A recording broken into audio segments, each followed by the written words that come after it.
हाय, hello, नमस्कार मित्र-मैत्रिणींनो. कसे आहात? मजेत ना? मजेतच असायला हवे. बघा, महात्मा ज्योतिराव फुलेंनी म्हटलं आहे, की "विद्येविना मती गेली, मतीविना नीती गेली, नीतीविना गती गेली, गतीविना वित्त खचले, इतके अनर्थ एका अविद्येने केले." बघा, जर विद्या नसेल, आपल्याकडे शिक्षण नसेल, किती अनर्थ आपल्या जीवनामध्ये घडू शकतो, हे अतिशय छान पद्धतीने महात्मा ज्योतिराव फुलेंनी आपल्याला सांगितलंय. परंतु आता सगळी जनता सुशिक्षित झालेली आहे, सुशिक्षित आहेत.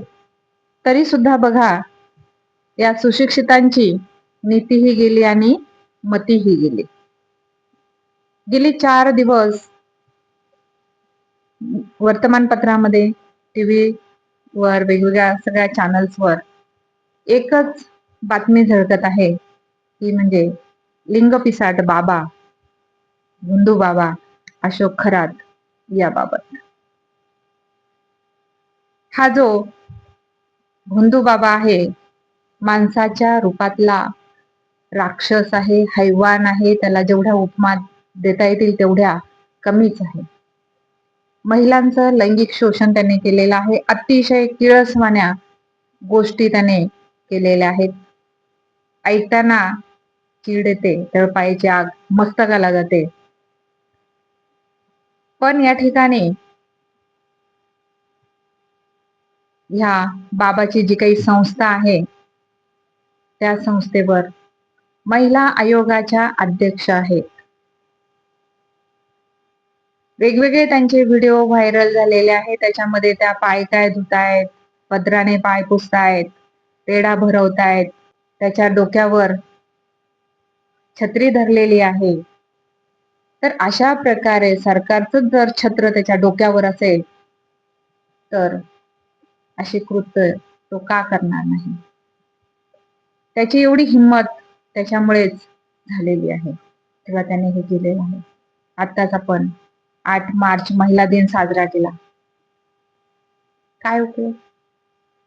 फक्त महिला दिन साजरे करत राहायचे आणि अशा भोंदू बुवा बाबांना संरक्षण देत राहायचं. काय उपयोग त्याचा? काहीतरी कोणाचं तरी मोठ्या व्यक्तीचं संरक्षण असल्यामुळे, संरक्षण कवच असल्याशिवाय अशा प्रकारच्या गोष्टी घडत नाहीत. त्याला खूप मोठं पाठबळ लागत असतं आणि ते पाठबळ होतं. म्हणूनच ह्या पिशाच्च वृत्तीच्या माणसाने ही गोष्ट केली. त्याला कॅप्टन कोणता कॅप्टन होता काय माहिती. हा देशसेवा करणारा व्यक्ती असं कृत्य करू शकेल याच्यावर कोणाचाही विश्वास बसत नाही. तर हा वेगवेगळ्या प्रकारे महिलांचे व्हिडिओ बनवत होता, शोषण करत होता. 58 व्हिडिओ पुढे आलेत. परंतु हे फक्त 58 असतील का? एखाद्या वेड्याला सुद्धा कळेल. अनेक व्हिडिओ असतील, अनेक महिलांचं शोषण त्याने केलेलं असेल. भीतीपोटी कितीतरी बिचाऱ्या गप्प बसलेले असतील. भीती घरच्यांची आहे, भीती समाजाची आहे. भीती कशाची नाही महिलेला? सगळ्या गोष्टीची भीती असते. त्याच्यामुळे त्या बिचाऱ्या समोर येत नाहीत. तर हा बाबा म्हणे कोणतं तीर्थ प्यायला द्यायचं. बघा ते तीर्थ. अनेक सेलिब्रिटी असेल, राजकारणी असेल, महिला आयोगाच्या अध्यक्ष असेल, हे तीर्थ पिलेले आहेत. तीर्थ तो कसा तयार करत होता बघा. कप सिरप आणि त्या कप सिरप मध्ये तो स्वतः मुतायचा. म्हणजे त्याचं हे उष्ण जल तीर्थ कंसात मूत सगळेजण पिलेले आहेत. काय म्हणायचं? लाज वाटते माणूस म्हणायची. माणसाच्या कृत्याची माणसापेक्षा जनावर बरे. पण हे कृत्य होत आहेत आपल्या आजूबाजूला, घडतायत. हा तर मोठा बाबा आहे. असे मोठे बाबा अनेक होऊन गेले. सत्यसाई होऊन गेला, राम रहीम होऊन गेला, आसाराम बापू होऊन गेला, कोणता संगमनेर मध्ये कीर्तनकार बाबा झाला, त्याच्यानंतर हा अशोक खरात झाले. नावं घेतले तेवढे कमीच आहेत. मग गल्ली बोळात तर किती असतील, किती जण असे अन्याय करत असतील,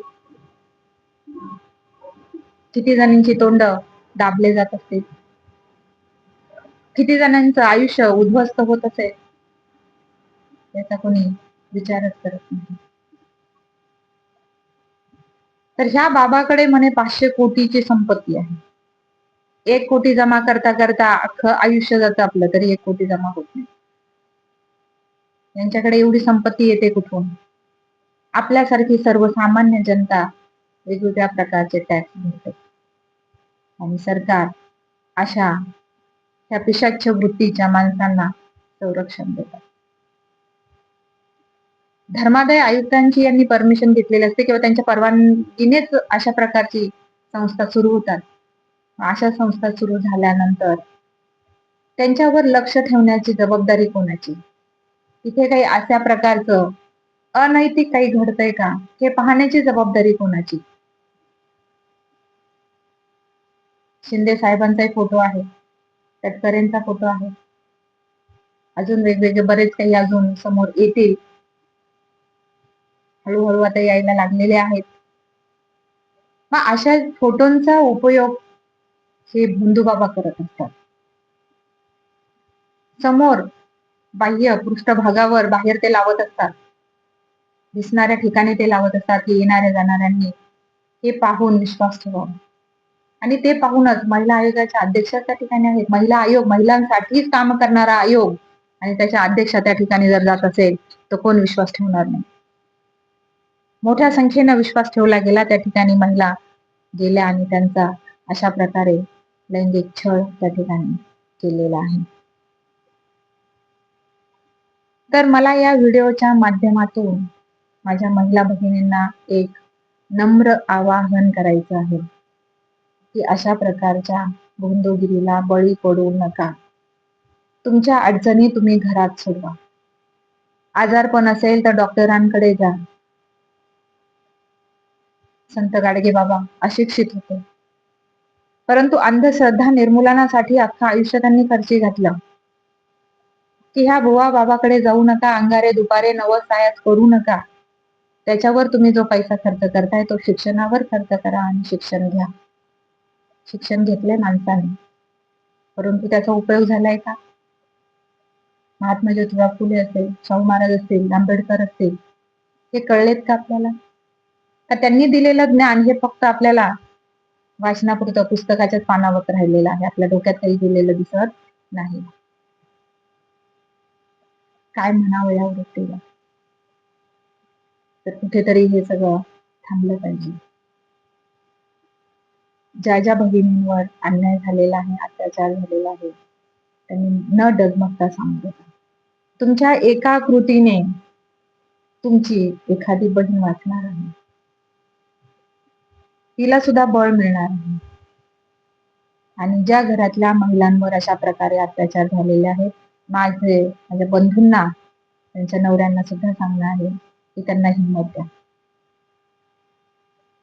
समोर येण्यासाठी त्यांना बळ द्या. आपण एक समाजाचे जबाबदार घटक असतो. कोणाचं तरी त्याच्यामुळे भलं होणार आहे, त्याच्यासाठी अशा प्रकारे आपण जर समोर आलो तर आपलं पाहून अजून 4 जणी नक्कीच समोर येणार आहे. आणि ही सुरुवात तशीच झालेली, कोणीतरी एकीने हिंमत दाखवली म्हणून याचं भांड फुटलेलं आहे. त्या एकीने जर हिंमत दाखवली नसती ना तर यात भांड फुटत नव्हतं. अजून कित्येक वर्ष याचं हे दुकान अशाच प्रकारे चाललं असतं. अनेक जणींचे बळी त्याने घेतले असते. ज्यावेळेस अनेक समस्या घेऊन अनेक लोक जातात, तर एखाद्या व्यक्तीच्या समस्येचं निराकरण होतं, त्याला योगायोगाने त्याचं काम त्यावेळेस होतं. 100 मधल्या एखाद्या किंवा 2 व्यक्तीचं काम होतं आणि मग ती व्यक्ती दुसऱ्याला सांगते, दुसरी तिसरीला, तिसरी चौथीला, 5व्याला सांगत सांगत ह्या असल्या बंधुबाबांची काय होते, माउथ पब्लिसिटी होते. आणि माउथ पब्लिसिटी झाल्यामुळे मोठ्या संख्येने जनता यांच्याकडे जायला लागते आणि मग यांचं जे दुकान असतं हे दुकान जोरात चालायला लागतं. असे काही उद्योग केल्यानंतर दाबून टाकण्यामध्येही त्यांना यश येतं, परंतु म्हणतात ना, पापाचा घडा हा एक दिवस भरतच असतो आणि अशा प्रकारे याचा घडा सुद्धा आता भरलेला आहे. कर्मशेवटी फिरून हे तुमच्याचकडे येत असतं.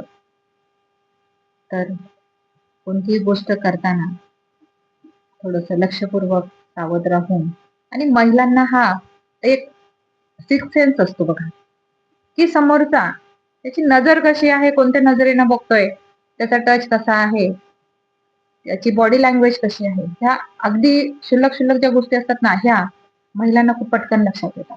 त्या ठिकाणी आपण सावध झालं पाहिजे, अलर्ट झालं पाहिजे, आणि अशा ठिकाणाहून आपण आपली सुटका केली पाहिजे, किंवा परत त्या ठिकाणी जायचं नाही, किंवा दुसरं कोणी जात असेल तर त्यांना सुद्धा आपण थांबवलं पाहिजे. एवढंच सांगणं माझं या व्हिडिओच्या माध्यमातून सगळ्यांना, माझ्या महिला भगिनींना आणि माझ्या बंधूंना सुद्धा आहे. तर यापुढे नक्कीच आपण स्वतःची काळजी घ्या. तर हा व्हिडिओ जास्तीत जास्त महिला भगिनींपर्यंत, बंधूंपर्यंत पोहोचवा, शेअर करा. कारण आपण जागृत असणं ही काळाची गरज आहे. धन्यवाद.